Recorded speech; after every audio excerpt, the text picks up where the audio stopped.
Les journées d'échange presse-justice ont débuté ce jeudi à la Maison de la Presse.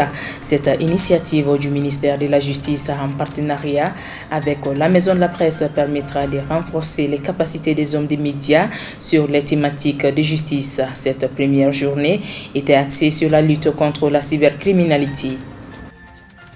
Le prix du kilo de la viande sera dès le lundi prochain cédé à 2300 francs au lieu de 3250 francs CFA. Cette décision fait suite à la signature d'un protocole d'accord entre le gouvernement et les syndicats des bouchers.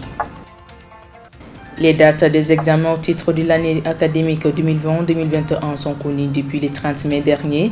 Afin de savoir comment se passent les préparatifs des épreuves dans un contexte où le programme scolaire ne sera pas complètement achevé à cause des crises multiformes que notre pays traverse, nous sommes allés à la rencontre de celui qui est à la tête des préparatifs de ces examens. Mesdames et messieurs, bonsoir. Merci d'être parmi nous sur Liberté Télévision. Comme annoncé dans les titres, c'est sous la haute présidence du ministre de la Justice et des Droits de l'Homme, garde des Sceaux, que s'est tenue la cérémonie de lancement des journées presse-justice et d'ouverture de l'atelier de formation sur la cybercriminalité à l'intention des hommes des médias. Le thème retenu pour cette première journée est « Outiller les acteurs de la presse sur la loi portant répression de la cybercriminalité », un reportage signé Achetou Touré.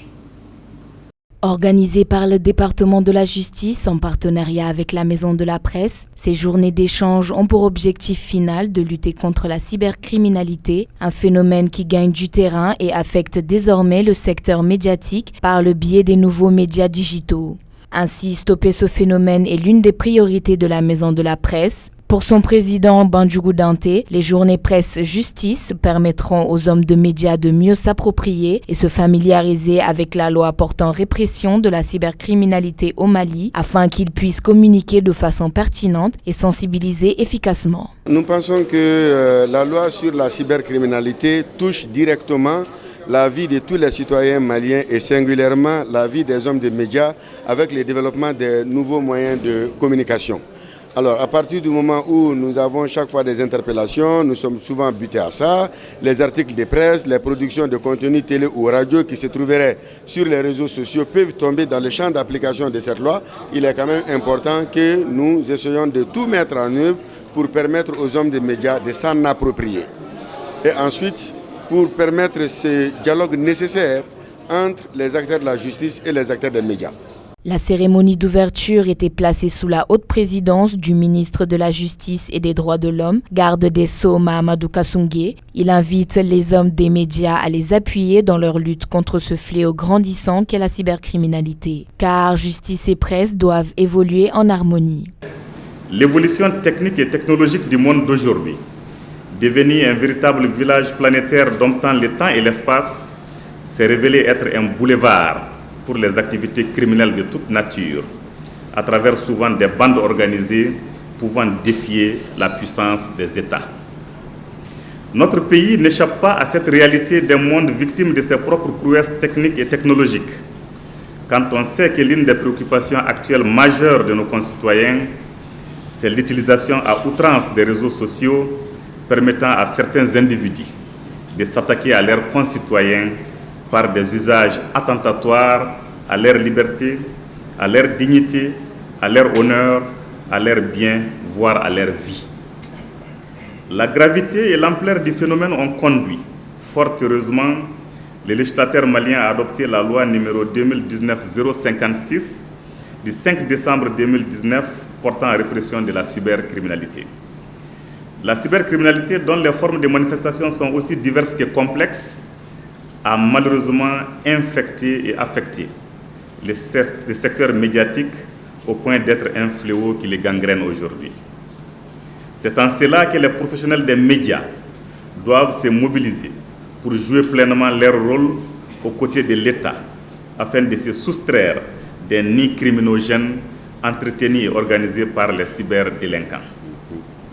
Il s'agira de trouver ensemble les voies et moyens permettant aux organes médiatiques de mener les activités à travers l'utilisation des plateformes ouvertes par les nouvelles technologies, mais aussi dans un cadre beaucoup plus sécurisé pour eux-mêmes, pour leurs usagers, pour les simples citoyens, en un mot pour l'ensemble de la société.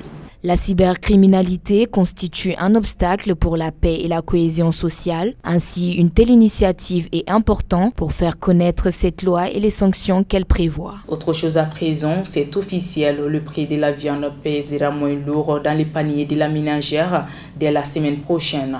En effet, suite à une hausse excessive du prix des denrées alimentaires et aux nombreuses manifestations de mécontentement, les autorités ont signé un protocole d'accord avec les syndicats des bouchers en vue de subventionner ce secteur. Notre équipe de reportage est allée à la rencontre de Gaussou Traoré, secrétaire général des syndicats des bouchers affiliés à l'INTM. Reportage.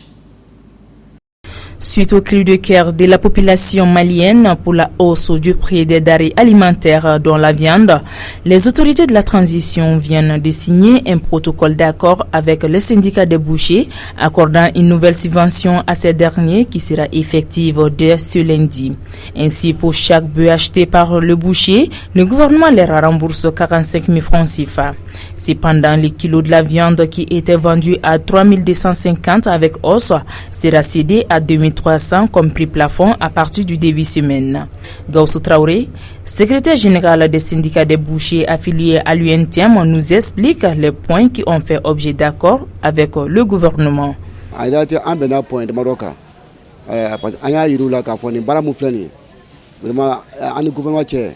Anga protocole d'accord kan ni wonja aka signé ka adama ka do ka dota a benga folo kuma ya yira ka suko ka fere kemenani ani biworo an sono oma ambo ke par kilo donc maintenant u fa ko wa ko donc non sigi par tête mo musikilen kilena quoi donc an ali difficulté bala en fait doni pour le moment an sono oma donc en même temps anya yirula wari munu ba siga ama o ka siga ma akase angana degun soka akonna parce que ni ibi michi foka michi be perdu donc maintenant équipe wari do seki no wari segiri sumara segiri bi gila ama tout ta sani wari ka tukuni donc o banga protocole d'accord kono donc ko on a suma andi difficulté sur là wala be on be sabati pour que anana do ngasi anga wari so tinno bon flana flamia ango ba maintenant 600 an be la subvention nga kalo flade donc kalo flani u ka laye bo vraiment ka sika kalo flani ka sika time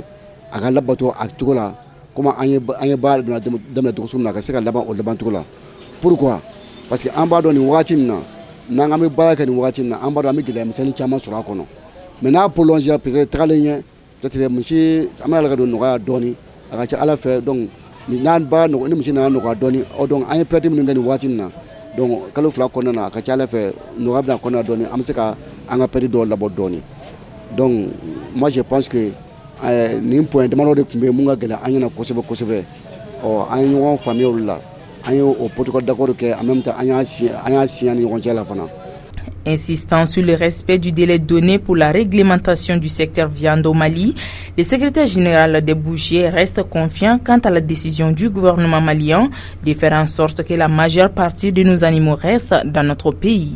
Nous avons application le gouvernement ko ni benamunga ani ko vraiment en ba damena alors sur lundi prochain le 12 juillet 2021 am ba damena ola na ala sonama inshallah sani lundi je am population sika ta firekela foi fin ka fo ko gouvernement ko ba suko je ko damena madame population be ka donc ka fo madame na folo mais lundi ko ni ala sonama abdeme lundi dune le 12.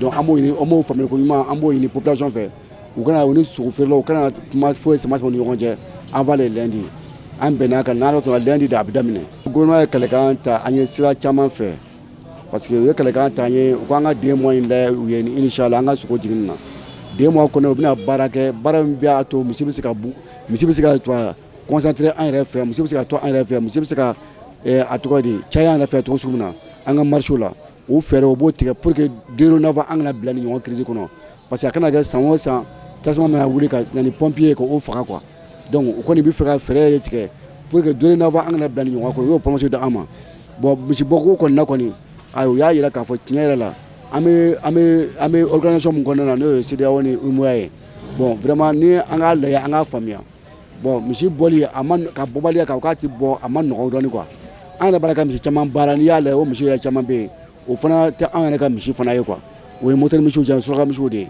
donc o bɛ don an fɛ yan an fana an vraiment mɔgɔ b'a embaucher ka taa a feere kɔfɛla la mais comme u y'a yira k'a fɔ u bɛna subvention kɛ n'u ye subvention kɛ a tɔgɔ turuto kan donc mɔgɔ ni misi embaucher la an fɛ yan donc o b'a yira k'a fɔ o ye gouvernement ka misi subventionné o b'o kɔnɔ donc o man ka bɔ bilen donc n'o mesure sera ka respecter u fɛ a ka ca Ala fɛ misi minnu mana balo subvention turuto la donc u bɛ se ka a yira u bɛ se ka olu misi ninnu u bɛ se ka sariya bolo kan olu tɛ bɔ bilen donc an b'a ɲini u fɛ u k'o subvention ninnu u k'olu de respecter pour que misi embauchekɛlaw ka se ka olu sɔrɔ nɔgɔya la. Les négociations entre le gouvernement et les bougers ont duré un mois et la signature de ce protocole d'accord vient de concrétiser la relation entre les deux parties. Et enfin, les différents examens de fin d'année s'y tiendront respectivement du 12 juillet au 6 septembre 2021. Il s'agit notamment des examens de brevet des techniciens BT, du baccalauréat, du DF, entre autres. Selon M. Traoré, chef de division études, suivi, évaluation et prospective, des mesures sont prises pour que ces examens puissent se dérouler normalement. Pour ce qui est des divergences entre les syndicalistes de l'enseignement et l'AEM, un terrain d'entente sera trouvé. Écoutons-le au micro de Mariam Keita. Nous pensons et nous souhaitons que ces dates seront maintenues pour le déroulement des épreuves des différents examens programmés par le ministère de l'Éducation nationale. Et comme date d'abord, nous faisons à partir du lundi 12 juillet jusqu'au 16 juillet 2021, cela c'est l'examen de la santé. Et le certificat d'aptitude professionnelle se tiendra du lundi 26 au jeudi 29 juillet 2021. Les épreuves écrites du brevet des techniciens, première partie et deuxième partie, se tiendront du lundi 9 au jeudi 12 août 2021. Le diplôme d'études fondamentales se tiendra du lundi 16 au mercredi 18 août 2021. Le baccalauréat technique, baccalauréat professionnel et baccalauréat général se tiendront du lundi 23 au jeudi 26 août 2021. Pour les examens de passage et de fin de cycle des instituts de formation des maîtres, ça se tiendra du lundi 23 au vendredi 27 août 2021. Pour le brevet de technicien agropastoral, lui se tiendra du lundi 6 au vendredi 10 septembre 2021. Donc voici, madame, les différents examens programmés par le Centre national des examens et concours sous le couvert du ministère de l'Éducation nationale. Le Centre national des examens a pris un certain nombre de mesures. D'abord, le directeur du Centre national des examens et concours a adressé une correspondance aux différentes académies. Les règlements, la police de surveillance et le règlement des examens.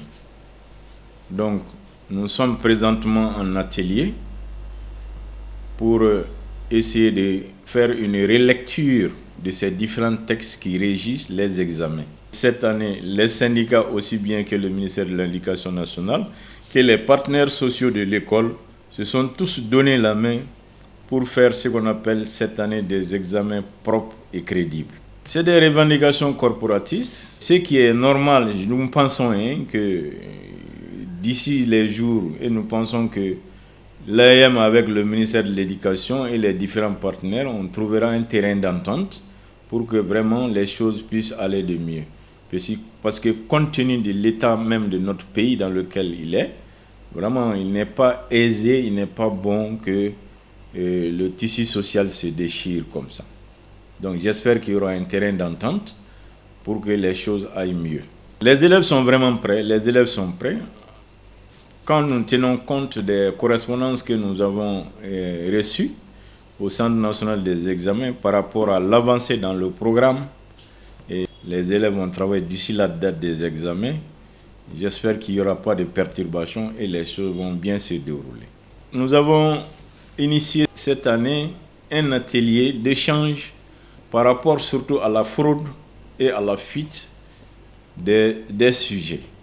Donc ça a été vraiment ventilé sur tout l'étendue du territoire national pour que les gens, les uns et les autres, s'approprient de ces différents textes qui régissent les examens afin qu'on puisse juguler les problèmes qui y sont liés. Vous aurez dans notre prochaine édition l'avis du promoteur des établissements scolaires d'enseignement et des élèves qui sont les principaux concernés afin de savoir s'ils sont prêts pour les examens. Ainsi prend donc fait ce journal d'information. Merci de nous avoir suivis et bonne suite des programmes sur la Liberté Télévision.